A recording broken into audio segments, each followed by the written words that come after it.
سننے والوں کو مسیح میں میرا سلام۔ دوستو، آج ہم جانیں گے روح القدس کے بارے میں کہ روح القدس کیا ہے۔ میرے بھائیوں، بائبل مقدس روح القدس کے بارے میں کیا فرماتی ہے؟ روح القدس کی پہچان کے بارے میں کلام مقدس میں کیا لکھا ہے؟ دوستو، یہ سب ہم آج کی ویڈیو میں جانیں گے۔ میرے دوستو، ویڈیو کو مکمل دیکھنا، اور جو دوست نئے ہیں میری ان سے گزارش ہے کہ وہ ہمارے چینل کو سبسکرائب کر لیں۔ تو چلیں دوستو، ہم ویڈیو شروع کرتے ہیں۔ خداوند یسوع مسیح کے نام میں آپ سبوں کی سلامتی ہو۔ دوستو، ویڈیو کے آغاز سے پہلے ہم ایک چھوٹی سی دعا کریں گے۔ خدا باپ، خدا بیٹے، روح القدس کے نام سے آمین۔ قدوس قدوس قدوس اے بحر و بر کے خالق اور مالک یسوع ناصری، اے خداوند تو جو تھا، تو جو ہے اور تو جو آنے والا ہے، میں دل کی گہرائیوں سے تیرا شکر ادا کرتا ہوں۔ تو نے خداوند یہ وقت بخشا، یہ موقع بخشا، یہ لمحہ بخشا کہ خداوند میں تیرے حضور جھکوں، تیری تعریف و تمجید کروں، تیری حمد و ثنا کروں۔ اے خداوند، میں اس لائق نہ تھا، لیکن تو نے مجھے اس لائق جانا۔ میں تیرا شکر گزار ہوں خداوند۔ اے خداوند، تو نے مجھے اپنا خون دے کر خریدا ہے۔ اے خداوند، مجھے اپنے کلام کے عوض استعمال کر۔ اے خداوند، میں دعا کرتا ہوں آج کے کلام کے لیے۔ اے خداوند، آج کا کلام پڑھا اور سنا جانا ہم سبوں کے لیے باعث برکت ہو۔ خداوند، آج کا کلام اے خداوند ہمارے دلوں میں ایک بیج کی مانند خداوند گرے، اور وہ بیج جڑ پکڑے، اور خداوند اس جڑ سے ایک درخت اگے اور وہ پھل لائے، کوئی 30 گنا، کوئی 60 گنا اور کوئی 100 گنا۔ تیرا شکر ہو، تیری تمجید ہو۔ اے خداوند، تمام سننے والوں کو اے خداوند برکت دے۔ تیرا شکر ہو، تیری تمجید ہو۔ یہ سب کچھ مانگتے ہیں تیرے پیارے بیٹے اپنے نجات دہندے یسوع مسیح کے وسیلہ سے، آمین۔ دوستو، اب ہم روح القدس کی پہچان کو جانیں گے۔ دوستو، کلام مقدس میں یہ واضح ہے کہ روح القدس خدا ہے۔ کلام مقدس ہمیں یہ بھی بتاتا ہے کہ روح القدس ایک الہی شخص ہے جس میں عقل ہے۔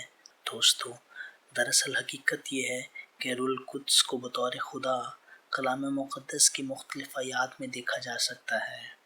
اعمال 5 باب اور اس کی 4 اور 5 آیت۔ کیا جب تک وہ تیرے پاس تھی تیری نہ تھی، اور جب پیچھے گئی تو تیرے اختیار میں نہ رہی؟ تو نے کیوں اپنے دل میں اس بات کا خیال باندھا؟ تو نے آدمیوں سے نہیں بلکہ خدا سے جھوٹ بولا۔ یہ باتیں سنتے ہی حنانیہ گر پڑا اور اس کا دم نکل گیا، اور سب سننے والوں پر بڑا خوف چھا گیا۔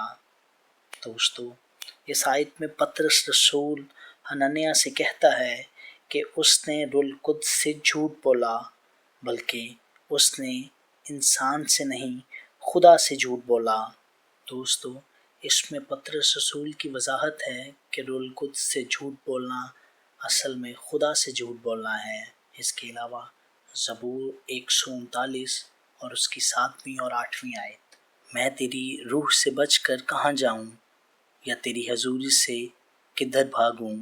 اگر آسمان پر چڑھ جاؤں تو وہاں ہے، اگر میں پاتال میں بستر بچھاؤں تو دیکھ تو وہاں بھی ہے۔ اس کے ساتھ ساتھ دوستو، 1 کرنتھیوں اس کا 2 باب اور اس کی 10 اور 11 آیت۔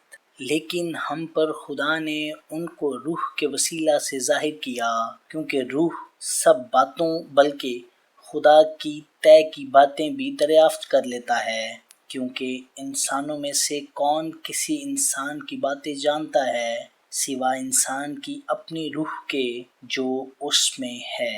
اس طرح خدا کی روح کے سوا کوئی خدا کی باتیں نہیں جانتا۔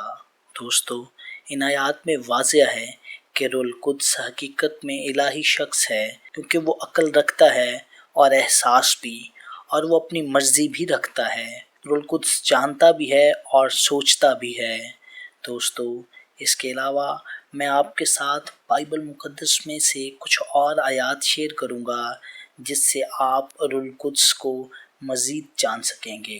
افسیوں 4 باب اور اس کی 30 آیت۔ اور خدا کے پاک روح کو رنجیدہ نہ کرو جس سے تم پر مخلصی کے دن کے لیے مہر لگ جائے۔ اس کے علاوہ رومیو 8 باب اور اس کی 26ویں اور 27ویں آیت۔ اس طرح روح بھی ہماری کمزوری میں مدد کرتا ہے، کیونکہ جس طور سے ہم کو دعا کرنا چاہیے ہم نہیں جانتے، مگر روح خود ایسی آہیں بھر بھر کر ہماری شفاعت کرتا ہے جن کا بیان نہیں ہو سکتا، اور دلوں کو پرکھنے والا جانتا ہے کہ روح کی کیا نیت ہے، کیونکہ وہ خدا کی مرضی کے موافق مقدسوں کی شفاعت کرتا ہے۔ اس کے علاوہ دوستو ہم جانیں گے پہلا کرنتھیوں اس کا 12واں باب اور اس کی 12ویں آیت سے 17ویں آیت تک پڑھیں گے۔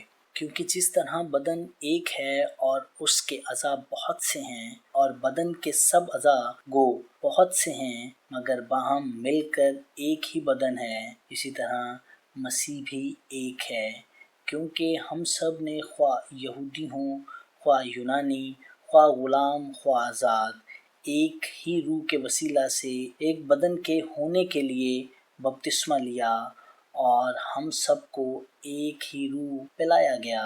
چنانچہ بدن میں ایک ہی عضو نہیں بلکہ بہت سے ہیں۔ اگر پاؤں کہیں چونکہ میں ہاتھ نہیں اس لیے بدن کا نہیں، تو وہ اس سبب سے بدن سے خارج تو نہیں، اور اگر کان کہے چونکہ میں آنکھ نہیں اس لیے بدن کا نہیں، تو وہ اس سبب سے بدن سے خارج نہیں۔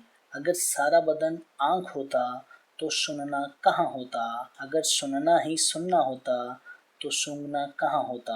دوستو دراصل روح القدس ہی خدا ہے اور تثلیث کا تیسرا شخص، اور یہ تیسرا شخص ہمیشہ ہماری مدد کو آتا ہے جب ہم مصیبت میں، تکلیف میں اور پریشانی میں ہوتے ہیں۔ روح القدس ہماری مدد کرتا ہے۔ خدا مجھے اور آپ کو برکت دے۔ آمین۔